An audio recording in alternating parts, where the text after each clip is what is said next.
Hello everyone, this is Geet Maurya and welcome to my YouTube channel and I hope करती हूँ कि आप सब बहुत ही अच्छे होंगे एंड विश की बहुत बहुत बहुत ही अच्छे होंगे और आपकी पढ़ाई भी बहुत ही अच्छे से चल रही होगी।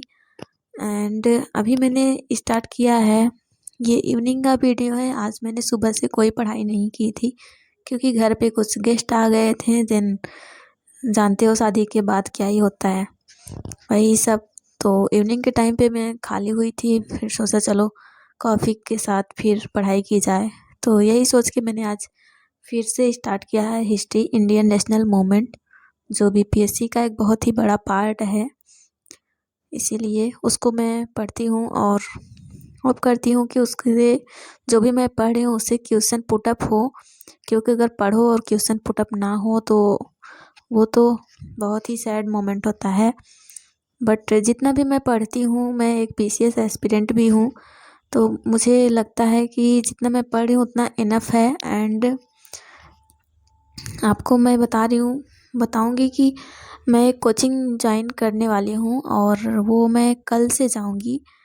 तो देखूँगी अगर कोचिंग कैसा होगा, आप सबके साथ शेयर करूँगी।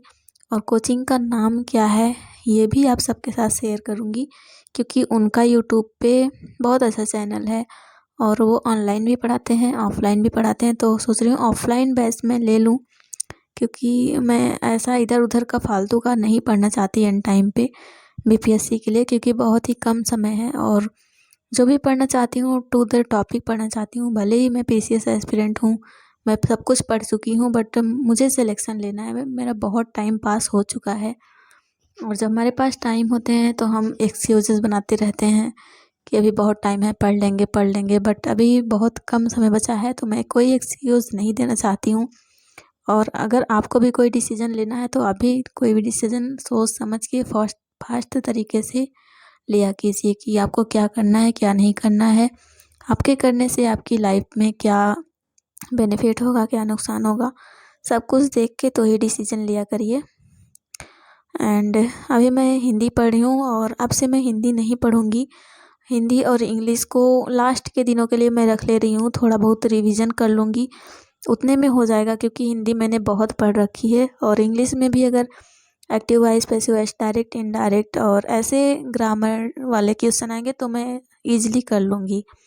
तो 100 में से 30 क्वेश्चन सही करना बहुत ज़्यादा हार्ड नहीं है और वो भी माइनस मार्किंग भी नहीं है, तो ये थोड़ा इजी है। तो मैं इसको अब कर ले रही हूँ, अगर अब नहीं पढ़ूँगी। अगर आप भी कर रहे हैं और आप भी पढ़ चुके हैं तो आप भी मत करिएगा, क्योंकि ये इसको पढ़ने का मतलब है टाइम वेस्ट। हम लोग अपना टाइम वेस्ट करेंगे उसको पढ़ के, और उसमें माइनस मार्किंग भी नहीं है। और अगर आप अभी भी हिंदी और इंग्लिश पढ़ के अपना टाइम वेस्ट कर रहे हैं तो प्लीज़ मत पढ़िएगा, मेरा सजेशन मानिए। अगर आप तुक्का ही लगाएंगे तो ही आपको सही हो जाएगा। 15-20 क्वेश्चन तो ऐसे ही सही हो जाएंगे, और ऐसा नहीं है 75 क्वेश्चन में से हम लोग को कोई हिंदी नहीं आती है, वो हम लोग भी ईजिली कर लेंगे। तो बस अपने जीएस पे फोकस करिए, मैथ और रीजनिंग पे, और इसी से सिलेक्शन होगा, इसी से मेरिट भी बनेगी। तो बस इसी को फोकस करिए और बिहार जीके और करंट अफेयर ये सारे सब्जेक्ट पे ज़्यादा फोकस करिए, क्योंकि इसी सब से मेरिट बनने वाली है। और इसके बाद फिर मैं अपना मैथ्स लगा रही हूँ, क्योंकि और मैथ तो मेरा डेली का रूटीन है और मैथ और रीजनिंग को मैं नहीं छोड़ सकती, क्योंकि इससे एक बड़ा पार्ट कवर होगा। 25 से 30 क्वेश्चन आने की संभावना है मैथ और रीजनिंग मिला के। अगर ये सही हो जाते हैं, 120 में से अगर 85 प्लस आ जाते हैं तो संभावना बन जाती है कि सिलेक्शन होने की 90%। तो आप लोग भी यही कोशिश करिएगा कि इतने क्वेश्चन सही हो जाएं और अपनी पढ़ाई पे ज़्यादा फोकस करिए। और 1-2 दिन में मैं अपना मॉक टेस्ट देने वाली हूँ, तो जैसा भी मेरा मॉक टेस्ट रहेगा आप सबके साथ शेयर करूँगी उसका मार्क्स।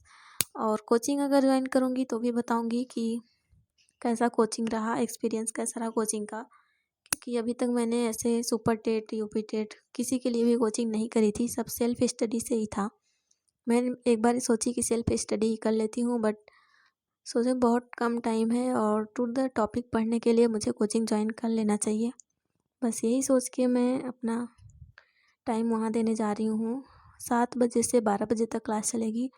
अगर 4-5 घंटे मैं वहाँ पढ़ ले रही हूँ और घर पे आके अपने 7 घंटे वाला रूटीन अगर फॉलो करती हूँ तो काफ़ी टाइम मेरा पढ़ाई हो जाएगा और सिलेबस भी कवर हो जाएगा।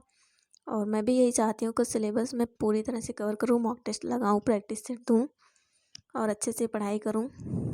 और आप लोग बताइएगा आप लोग की पढ़ाई कैसी चल रही है, और अपने ज़्यादा से ज़्यादा अपने पढ़ाई पे फोकस कीजिए। अगर आपने मॉक टेस्ट कोई दिया है तो अपने मार्क्स ज़रूर शेयर कीजिएगा कि आपके कितने आ रहे हैं और इसमें माइनस मार्किंग कितना लग रहा है अगर टेक्स्ट बुक से आप दे रहे हैं तो, क्योंकि अभी मैंने दिया नहीं है और कितना माइनस मार्किंग रहेगा ये भी नहीं, शायद 1/4 दे रहा है सारे में। अगर आप ऑफलाइन मॉक देते हो कोई प्रैक्टिस सेट खरीद के तो आप माइनस मार्किंग नहीं निकाल पाओगे। इससे अच्छा है आप ऑनलाइन पेपर दो, क्योंकि उसमें पूरा कैलकुलेट होके आता है कि आपके कितने सही हुए कितने गलत हुए हैं। बेस्ट तरीका तो यही है कि आप लोग ऑफलाइन नहीं ऑनलाइन दो अपने मोबाइल पे। टेक्स्ट बुक का जो ऐप है उससे बहुत इजीली हो जाता है और बहुत महंगा भी नहीं है। मैं भी उसी से करती हूँ और उसी से करती आई हूँ। जो भी एग्ज़ाम मेरा था सीटेट का मैंने उसी से दिया था, लेखपाल का दिया था और ऐसे केवीएस का दिया था। ऐसे बहुत सारे एग्ज़ाम हैं जो देती आई हूँ और एक्सपीरियंस भी उसके साथ अच्छा है। आप लोग भी दीजिएगा और अपनी पढ़ाई को बेहतर कीजिए, अपने रूटीन को मेंटेन रखिए और अपनी पढ़ाई करते रहिए। और अभी मैं लगा रही थी सिंप्लीफिकेशन के क्वेश्चन, क्योंकि कोई भी एग्ज़ाम हो सिंप्लीफिकेशन से 6-7 क्वेश्चन आ जाते हैं, क्योंकि उसमें मिक्सअप होता है मिसलेनियस टाइप का। तो बस यही है, अपनी पढ़ाई करते रहिए। मिलते हैं आपसे नेक्स्ट वीडियो में।